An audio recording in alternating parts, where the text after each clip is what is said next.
या स्पीड न्यूजचे प्रायोजक आहेत क्रिस्टल्स ड्रीम स्पेस। बंजारा समाजासाठी हैदराबाद गॅझेट लागू करून त्यांना अनुसूचित जमातीमधून आरक्षण देण्यात यावं या मागणीसाठी बुधवार दिनांक 17 सप्टेंबर रोजी सकाळी बंजारा समाजाच्या वतीनं सोलापूर जिल्हाधिकारी कार्यालयावर धडक मोर्चा काढण्यात येणार आहे, अशी माहिती सेवा फाउंडेशनचे प्रवक्ते मिथुन राठोड यांनी पत्रकार परिषदेत दिली। महाराष्ट्रातील बंजारा समाज अनुसूचित जमातीमध्ये म्हणजेच एसटी प्रवर्गामध्ये समाविष्ट करण्याची मागणी मागील अनेक वर्षापासून करत आहे। एकच खानपान, राहणीमान, वेशभूषा, केशभूषा आणि एकच बोलीभाषा असणाऱ्या बंजारा समाजाचा वेगवेगळ्या राज्यात वेगवेगळ्या प्रवर्गामध्ये समावेश करण्यात आला आहे। आंध्र तेलंगणामध्ये एसटी, कर्नाटकमध्ये एससी, गुजरात आणि हरियाणामध्ये ओबीसी, दिल्लीत एससी तर महाराष्ट्रामध्ये विजे प्रवर्गामध्ये समावेश आहे। 2 सप्टेंबर रोजी महाराष्ट्र शासनानं मराठा समाजाला आरक्षणासंदर्भात निजामकालीन हैदराबाद गॅझेट लागू करण्याचे आदेश काढले। त्या अनुषंगानं महाराष्ट्रातील बंजारा समाजानं देखील आता हैदराबाद गॅझेटचा आधार घेऊन बंजारा समाजाला तात्काळ एसटी आरक्षण लागू करण्यासाठी शासन निर्णय काढावा अशी मागणी केली आहे। या पत्रकार परिषदेस प्रकाश राठोड, सूरज राठोड, राहुल राठोड, विनोद राठोड, संतोष जाधव आदींची उपस्थिती होती। सोलापूर जिल्ह्याकरता कृषी समृद्धी योजनेअंतर्गत 16 कोटीची तरतूद विविध योजनेकरता करण्यात आल्याची माहिती जिल्हा कृषी अधीक्षक शुक्राचार्य भोसले यांनी दिली। कृषी समृद्धी योजनेअंतर्गत महाराष्ट्र शासनानं नुकतेच कृषी विभागाकरता 25,000 कोटींची तरतूद केली आहे। या अनुषंगाने दरवर्षी 5,000 कोटीची तरतूद करण्यात येणार आहे। या माध्यमातून स्थानिक गरजा ओळखून गुणवत्ता उत्पादन वाढीकरता शेतकऱ्यांना अनुदान रूपी मदत होणार आहे। या अनुषंगाने सोलापूर जिल्ह्यामध्ये द्राक्ष, डाळिंब, केळी आणि इतर फळं पिकांचं उत्पादन घेण्यामध्ये सोलापूर जिल्हा हा राज्यात अग्रेसर आहे। या अनुषंगाने शेतकऱ्यांना अधिकाधिक या कृषी समृद्धी योजनेचा लाभ होण्यासाठी जिल्हाधिकारी कुमार आशीर्वाद यांच्या मार्गदर्शनाखाली यंदाच्या वर्षी कृषी समृद्धी योजनेच्या माध्यमातून यांत्रिकीकरण, ठिबक सिंचन, शेततळ अस्तरीकरण आणि फळबाग लागवडीकरता 16 कोटी रुपयांची तरतूद यंदाच्या वर्षी करण्यात आल्याची माहिती जिल्हा कृषी अधीक्षक शुक्राचार्य भोसले यांनी दिली। सोलापूर जिल्ह्यात 24 ऑक्टोबर 2023 ते 3 सप्टेंबर 2025 या 2 वर्षाच्या कालावधीमध्ये कुणबी 49,077, मराठा कुणबी 30, कुणबी मराठा 164 असे एकूण 49,027 जात प्रमाणपत्र वाटप करण्यात आल्याची माहिती जिल्हा प्रशासनाच्या वतीनं देण्यात आली। सोलापूर जिल्ह्यासह राज्यात मनोज जरांगे यांनी मराठा समाजाला आरक्षण मिळावं म्हणून आंदोलन सुरू केलं।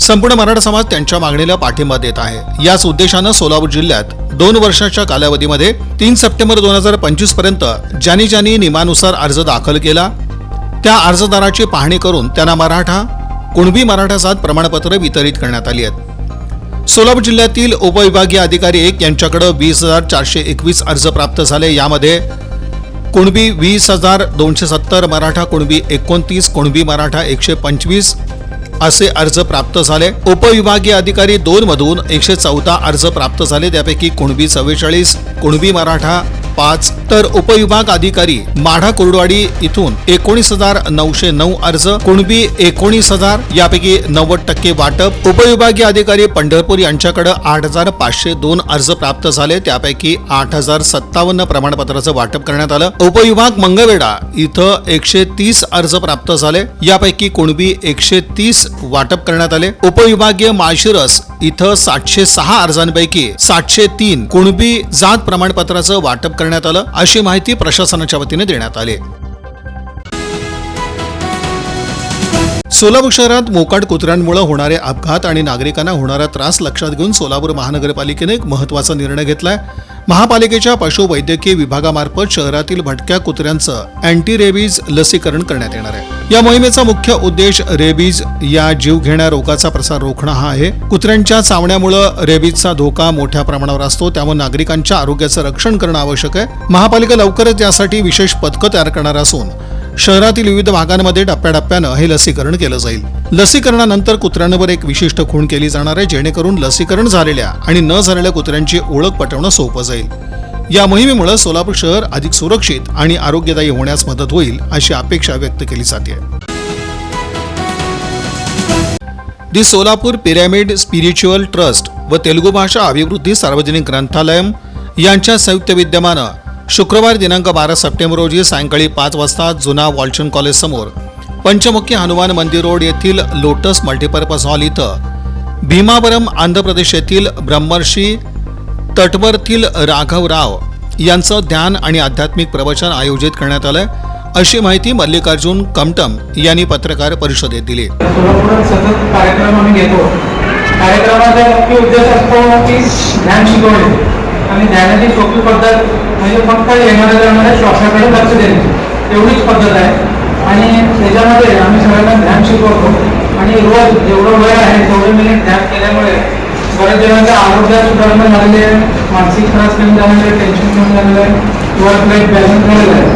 आता पहिल्यांदाच आपण फक्त तेलुगू भाषेत सोलापुरात भरपूर आहे, म्हणून आता हे भीमावरम इथून आंध्र प्रदेश भीमावरम इथून ब्रह्मर्षी तटवर्ती राघवराव यांना आम्ही आमंत्रित केले.